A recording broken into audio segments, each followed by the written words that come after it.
Hello friends, welcome to my channel.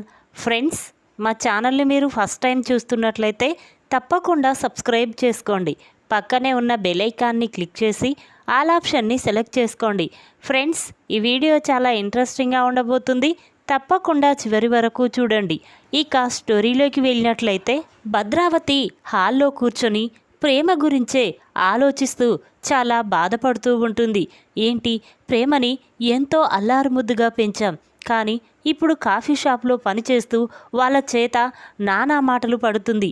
ఎలాగైనా ప్రేమని ఇంటికి తీసుకొచ్చుకోవాలి అని చెప్పి ఇక భద్రావతి ఆలోచిస్తూ ఉండగా ఇంతలోనే సేనాపతి, విశ్వ ఇద్దరూ కూడా భద్రావతి దగ్గరికి వస్తారు. ఇక భద్రావతిని ఆ పరిస్థితిలో చూసి సేనాపతి, ఎందుకు ఇంకా ప్రేమ గురించి ఆలోచిస్తే బాధపడతావు? తను ఎంత రమ్మని చెప్పినా మనల్ని కాదనుకొని ఆ ఇంట్లోనే ఉండిపోతుంది. అలాంటి ప్రేమ గురించి బాధపడడం అనవసరం అని చెప్పి ఇక సేనాపతి అక్కడి నుంచి వెళ్ళిపోతాడు. ఇక భద్రావతి మాత్రం, ఒరే విశ్వ, నేను అలా గుడికి వెళ్ళొస్తాన్రా, మనసు కాస్త ప్రశాంతంగానైనా ఉంటుంది అని భద్రావతి అనగానే అప్పుడు విశ్వ, పదత్త, నేను కూడా నీ తోడుగా వస్తాను అని విశ్వ అంటాడు. అప్పుడు భద్రావతి, వద్దురా, నేను ఒక్కదాన్నే ఒంటరిగా వెళ్తాను అని చెప్పి ఇక భద్రావతి తన కార్ తీసుకొని గుడికి బయలుదేరుతుంది. ఇక గుడిలో పూజారి గారి చేత పూజ జరిపించుకొని భద్రావతి అలా చెట్టు కింద కూర్చొని ఇక ఏదో ఆలోచిస్తూ ఉంటుంది. ఇంతలోనే రామరాజు, వేదవతి అందరూ కూడా అదే గుడికి వస్తారు. ఇక వాళ్ళని చూసిన భద్రావతి, ఇదేంటి, మనసు ప్రశాంతత కోసం అలా గుడికి వచ్చాను, కానీ వీళ్ళు కూడా ఇదే గుడికి వచ్చి మళ్ళీ నన్ను మరింత బాధ పెడుతున్నారు. ఎక్కడికి పోయినా వీళ్ళ గోల తప్పడం లేదు అని చెప్పి ఇక భద్రావతి అనుకుంటూ ఉండగా ఇక రామరాజు, వేదవతి కూడా పూజ జరిపించుకొని అలా చెట్టు కింద కూర్చుంటారు. ఇక భద్రావతి వాళ్ళని చూస్తూ తన మనసులో, ఇక్కడ కూడా ప్రశాంతత లేకుండా చేశారు, కాస్త గుడిలో ప్రశాంతంగా ఉంటుందని ఇక్కడికి వచ్చాను అనుకుంటూ ఇక భద్రావతి అక్కడి నుంచి బయలుదేరుతుంది. ఇక భద్రావతి మాత్రం ప్రేమ గురించే ఆలోచిస్తూ కారు డ్రైవ్ చేసుకుంటూ వెళ్తూ ఉంటుంది. అలా కాస్త దూరం వెళ్ళాక భద్రావతి కారు అదుపు తప్పి ఇక ఒక చెట్టుకు గుద్దుకోవడంతో భద్రావతి అక్కడికక్కడే రక్తపు మడుగులో పడి ఉంటుంది. ఇక ఇంతలోనే వేదవతి, రామరాజు ఇద్దరూ కూడా అటుగా వెళ్తూ ఉంటారు. ఇక అటు చూసిన వేదవతి, ఏమండి, ఒక్కసారి కావరాపండి, అక్కడికి ఎవరికో యాక్సిడెంట్ అయింది, వెళ్ళి చూద్దాం పదండి అని చెప్పి వేదవతి అనగానే అప్పుడు రామరాజు, పద వేదవతి అని చెప్పి ఇక రామరాజు, వేదవతి ఇద్దరు కూడా అక్కడికి వెళ్ళి చూస్తారు. అక్కడ ఉన్నది ఎవరో కాదు, భద్రావతి. భద్రావతిని చూసిన వేదవతి చాలా బాధపడుతూ అక్క అక్క అని పిలుస్తూ ఉంటుంది. ఈ భద్రావతి ఎంతకీ పలకకపోవడంతో ఇక వేదవతి, ఏమండి, అక్కకి ఏదో జరిగినట్టుంది, పదండి, వెంటనే మనం హాస్పిటల్కి తీసుకువెళ్దాం, లేకపోతే అక్క చనిపోయేలా ఉంది అని వేదవతి అనేసరికి అప్పుడు రామరాజు, పద వేదవతి అని చెప్పి ఇక భద్రావతిని హాస్పిటల్కి తీసుకువెళ్తారు.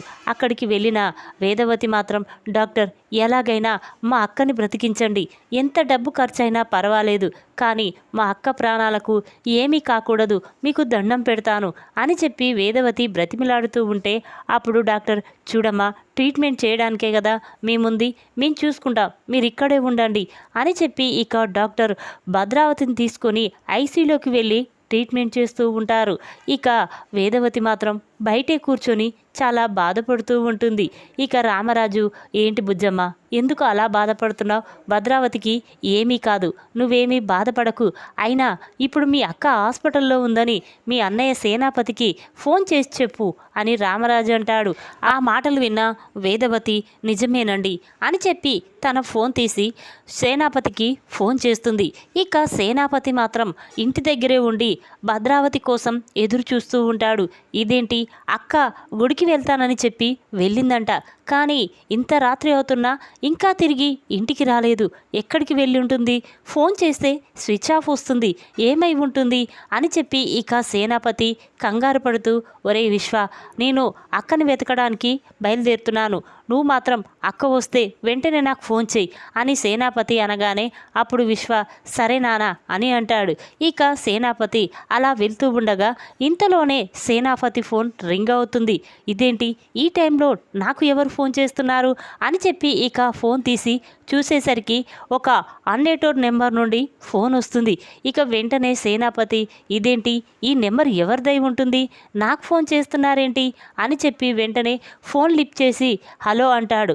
అప్పుడు వేదవతి అన్నయ్య నేను వేదవతిని మాట్లాడుతున్నాను అనగానే అప్పుడు సేనాపతి చి నువ్వు నాతో మాట్లాడమేంటి, ముందు ఫోన్ పెట్టేయి అని సేనాపతి అనగానే అప్పుడు వేదవతి అన్నయ్య నేను చెప్పేది కాస్త విను, అక్కకి యాక్సిడెంట్ జరిగింది, తననిప్పుడు హాస్పిటల్లో జాయిన్ చేశాం, వెంటనే నువ్వు హాస్పిటల్కి వచ్చేయి అని వేదవతి అంటుంది. అప్పుడు సేనాపతి మాత్రం ఏంటి అక్కకి యాక్సిడెంట్ జరిగిందా ఎలా అని అంటూ ఉంటే అప్పుడు వేదవతి చూడన్నయ్య ఇక్కడికి వచ్చాక అన్నీ చెప్తాను, ముందు అందరూ హాస్పిటల్కి రండి అని వేదవతి అనగానే ఇక సేనాపతి విశ్వ అందరూ కూడా చాలా కంగారు పడుతూ హాస్పిటల్కి వెళ్తారు. వాళ్ళు వెళ్ళేసరికి వేదవతి బాధపడుతూ ఉంటే అప్పుడు సేనాపతి మాత్రం ఏంటి వేదవతి ఏంటి నా కూతుర్ని ఏమీ చేయలేక ఇప్పుడు అక్కని చంపాలని చూసారా అని సేనాపతి అంటాడు.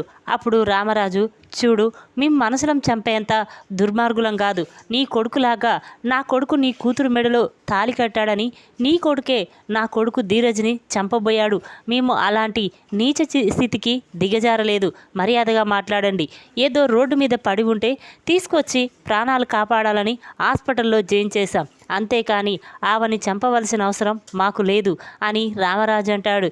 ఇక వీళ్ళిద్దరూ ఇలా గొడవ పడుతూ ఉండగా ఇంతలోనే డాక్టర్ బయటికి వస్తాడు.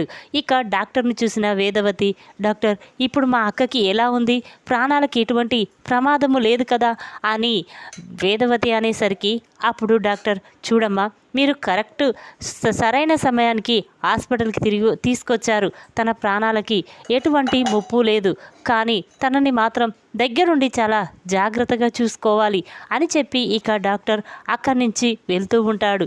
ఇంతలోనే సేనాపతి డాక్టర్ మా అక్క దగ్గరికి వెళ్ళి చూడొచ్చా అనగానే అప్పుడు డాక్టర్ చూడండి తొందరలోనే ఆమె స్పృహలోకి వస్తుంది, వెంటనే మీరు వెళ్ళి చూడండి అని డాక్టర్ చెప్పగానే ఇక సేనాపతి సరే డాక్టర్ అని చెప్పి ఇక అందరూ కూడా భద్రావతి గురించే ఆలోచిస్తూ ఉంటారు. ఇంతలోనే భద్రావతి స్పృహలోకి వస్తూ ఉంటుంది.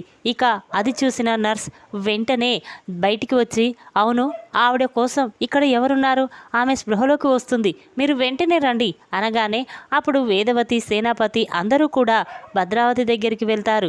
ఇక భద్రావతి మెల్లగా కళ్ళు తెరిచి చూసేసరికి అక్కడ అందరూ కనిపిస్తారు. వాళ్ళని చూసిన భద్రావతి కన్నీళ్లు పెట్టుకుంటూ ఓరై సేన మీరెలా వచ్చారా అనగానే అప్పుడు సేనాపతి అదేంటక్క నీకు యాక్సిడెంట్ జరిగిందా లేక ఎవరైనా చంపాలని చూసారా, నిజం చెప్పక్క అని సేనాపతి అంటూ ఉంటే అప్పుడు భద్రావతి లేదురా నాకు నిజంగానే యాక్సిడెంట్ జరిగింది, నేను కార్ డ్రైవ్ చేసుకుంటూ ప్రేమ గురించే ఆలోచిస్తూ వెళ్తూ ఉన్నాను, ఇంతలోనే కార్ అదుపు తప్పి నా చెట్టుకు ఢీ కొనడంతో నేను అక్కడే పడిపోయాను, కానీ హాస్పిటల్కి ఎవరు తీసుకొచ్చారో నాకు అర్థం కాలేదురా అనగానే అప్పుడు సేనాపతి ఇంకెవరక్క ఈ వేదవతి రామరాజు ఇద్దరు హాస్పిటల్కి తీసుకొచ్చారు, సరైన సమయంలో హాస్పిటల్కి తీసుకురావడం వల్ల నువ్వు బ్రతికావక్క అని సేనాపతి అనగానే అప్పుడు భద్రావతి తన 2 చేతులు ఎత్తి రామరాజుకి దండం పెడుతూ ఉంటుంది. చూడు రామరాజు నా మేనకోడి విషయంలో నా చెల్లెలి విషయంలో నిన్ను ఎన్నో మాటలు అన్నాను, ఎన్నో అవమానాల పాలు చేశాను,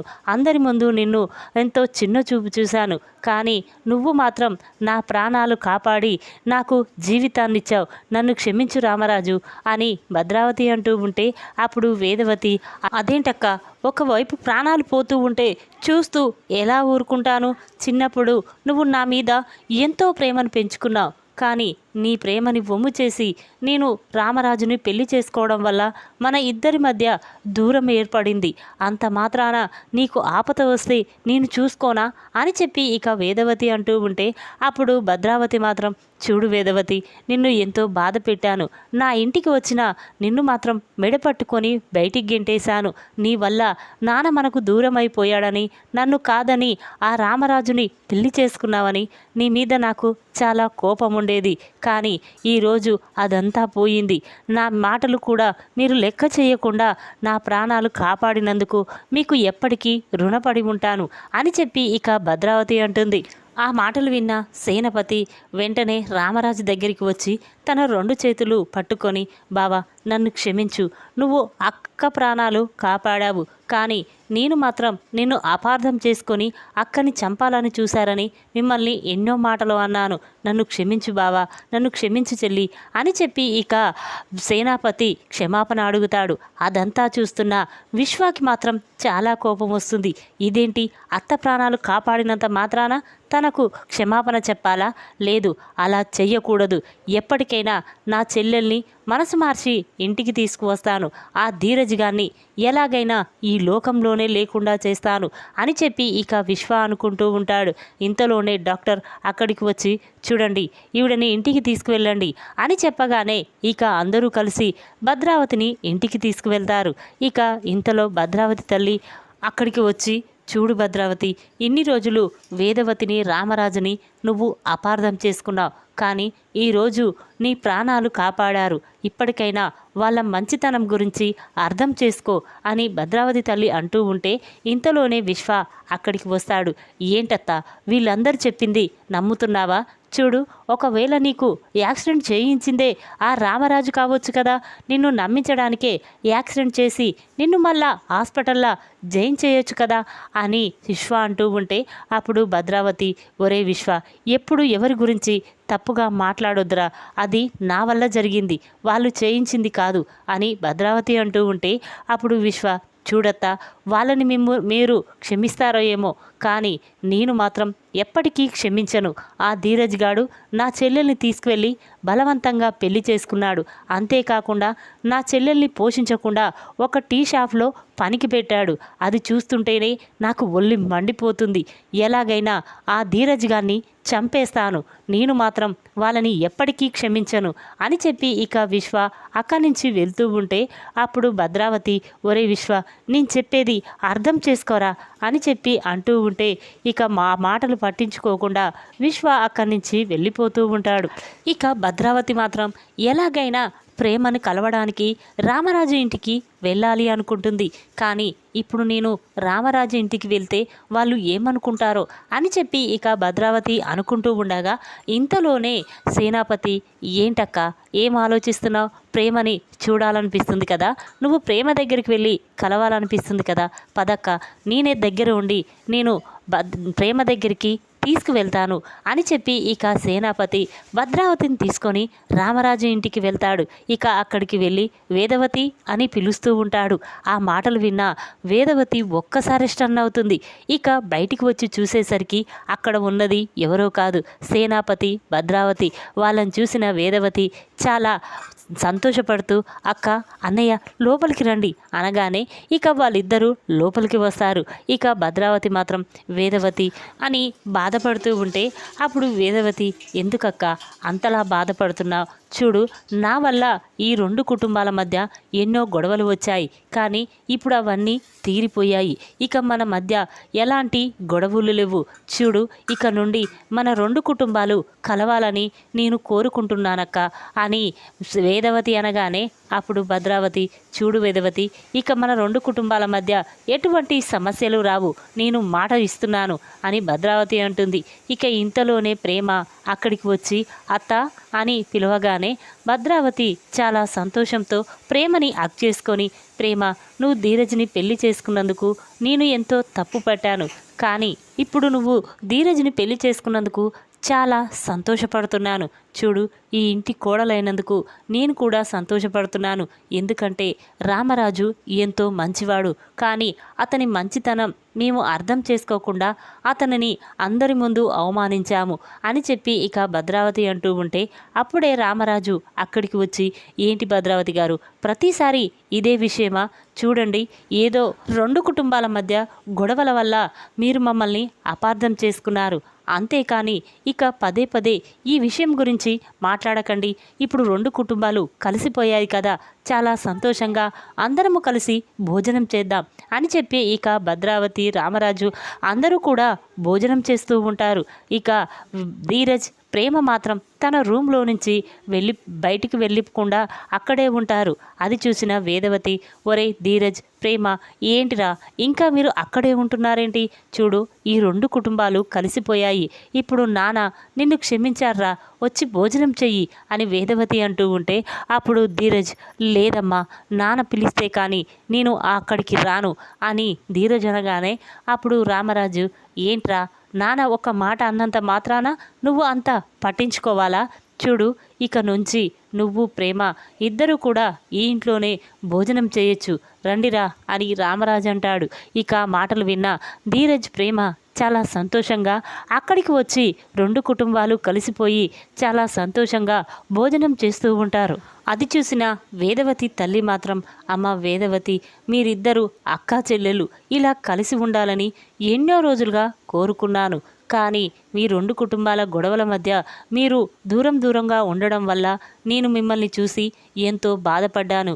కానీ ఇప్పుడు ఈ 2 కుటుంబాల సమస్యలు తీరిపోయాయి. ఇద్దరు కలిసి చాలా సంతోషంగా ఉన్నారు. నాకు కావలసింది ఇదేనమ్మా అని చెప్పి వేదవతి తల్లి చాలా సంతోషపడుతూ ఉంటుంది. ఈ విధంగా ప్రమాదంలో ఉన్న భద్రావతిని కాపాడిన రామరాజుకి క్షమాపణ చెప్పిన సేనాపతి, కలిసిపోయిన 2 కుటుంబాలు.